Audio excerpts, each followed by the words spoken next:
এই মইটা দিয়ে পুকুরের ভিতরে নামবো আমি, কারণ বাথরুমের পাইপটা আজকে ঠিক করতেই হবে। বাপরে, সকাল সকাল বাথরুমে চাপ দিয়েছে। আরে উপরে কে?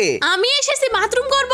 না এখন করা যাবে না, পাইপ ঠিক করতেছি। দূরু, তুমি থাকো, তোমার পাইপ নিয়ে আমার চাপ দিয়েছে, আমি বসে গেলাম। সর্বনাশ, এই মেয়ে তো বাথরুমে আবার বসে যাচ্ছে, তাড়াতাড়ি পাইপটাকে আবার লাগিয়ে দেই। এই তো এই স্যুটটাকে পরে নেই, তাহলে বাথরুমের কাজ করতে অনেক সুবিধা হবে। আমাকে না বলেই স্যুট পরা দিলাম খুলে। আরে আরে দূর, তুমি সবসময় শয়তানি করো তাই না? এই যে দেখো, এরকম বাথরুম নেব আমি। দূর, ওই রকম বাথরুম করতে তো অনেক টাকা খরচ হবে। এই জন্যই তো বলি তুমি একটা কিপটা লোক। কি আমাকে কিপটা বললা? এই নাও দিলাম টাকা।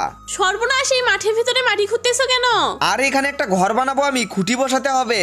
ও আচ্ছা, খুঁটি বসাবে। এই নাও, আমিও একটা বসে দিলাম। দূর, ভাল লাগে না, সব সময় আমার সাথে মজা করে। আচ্ছা আচ্ছা, সরি সরি, নাও এবারে কাজ করো। ঠিক আছে, আমি তাহলে কাজ শুরু করলাম, কিন্তু এবার তুমিও আমার সাথে কাজ করবে।